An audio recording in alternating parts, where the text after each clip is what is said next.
இங்க வர்ஷினிங்கிற பேர்ல யாராவது அட்மிட் ஆயிருக்காங்களா? அந்த அபோர்ஷன் பேஷண்ட் தானே? ஐயோ, அம்மா நீங்க அவங்களுக்கு என்ன வேணும்? நான் அவளோட சிஸ்டர் தான். அவ இப்போ எங்க இருக்கா? அவங்க ஆபரேஷன் தியேட்டர்ல இருப்பாங்கன்னு நினைக்கிறேன். நீங்க அங்க போய் பாருங்க. ஆபரேஷன் தியேட்டரா? ஐயோ, அது எங்க? இங்க லெஃப்ட் சைடு போங்க. Okay, thanks.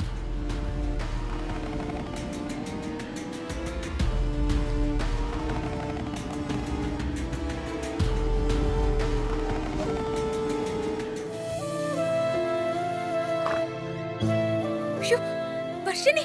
Excuse me. Varshini. இருங்க இருங்க. நீங்க யாரு? இவனோட தங்கச்சி வர்ஷினி. அப்படியா? வர்ஷினி இப்பதான் ஆபரேஷன் தியேட்டர்ல இருந்து கொண்டு வந்தாங்க. கொஞ்ச நேரத்துல கண்ணு முழிச்சிருவாங்க. அதுக்கப்புறம் நீங்க வீட்டுக்கு கூட்டிட்டு போலாம்.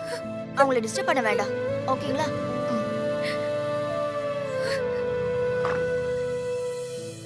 ஐயோ, அடி பாவி, ஏன்டி இப்படி பண்ண?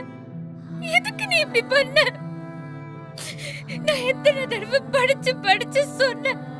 நான் சொன்னதை கேட்காம இப்படி பண்ணிட்டியே வர்ஷினி.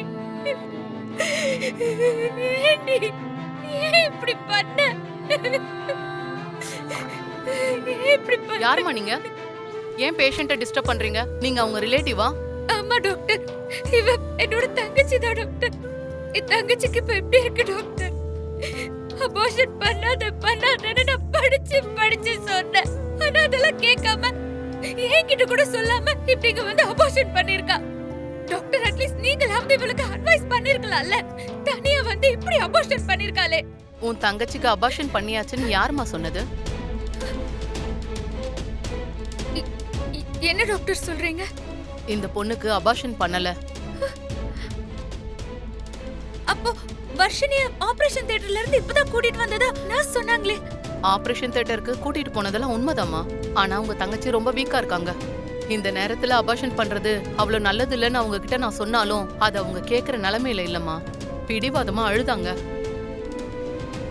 அதான் அவங்க விருப்பப்படி ஆபரேஷன் பண்ணிரலான்னு ஆபரேஷன் தியேட்டர் கூட்டிட்டு போய் இன்ஜெக்ஷன் கூட போட்டாச்சு. அப்புறம் தான் யோசிச்சேன், இந்த பொண்ணோட பிரச்சனை என்னவா வேணாலும் இருக்கட்டும், ஆனா அவ ஹெல்த் ரொம்ப முக்கியம்ல. அதுல நான் எந்த ரிஸ்க்கும் எடுக்க விரும்பலமா.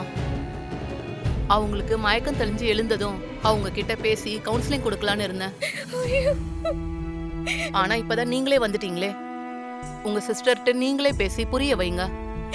ரொம்ப தேங்க்ஸ் டாக்டர். பேசுங்கம்மா, புரிய வைங்க. அப்படியே உங்க முடிவுல உறுதியா இருந்தா நான் கொடுத்திருக்கிற டேப்லெட்ஸ இன்னும் ஒரு வாரத்துக்கு கண்டினியூ பண்ணி கூட்டிட்டு வாங்க. இல்ல டாக்டர், இனி வர்ஷினிய நான் மாசம் மாசம் செக்கப்க்கு மட்டும் தான் கூட்டிட்டு வருவேன். இப்படி ஒரு எண்ணத்தோட நான் கூட்டிட்டு வரவே மாட்டேன். அவ இந்த குழந்தைய நல்லபடியா பெத்து எடுப்பா. இனி அபார்ஷன்ங்கிற பேச்சுக்கே இடம் இல்ல டாக்டர். ஓகேம்மா, அது உங்க ஃபேமிலி டிசிஷன். ஆனா வர்ஷினி ரொம்ப வீக்கா இருக்காங்க.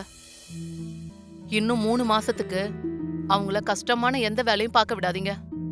முக்கியமா குனிஞ்சு நிமிந்து வேலை பார்க்க கூடாது. அப்படி பண்ணா வயித்துல இருக்க குழந்தை கலைய கூட வாய்ப்பு இருக்கு. இல்ல இல்ல டாக்டர், வர்ஷினிய நான் நல்லா பாத்துக்கிறேன். ரொம்ப தேங்க்ஸ் டாக்டர். சரி, ஓகேம்மா, நல்லபடியா பாத்துக்கோங்க.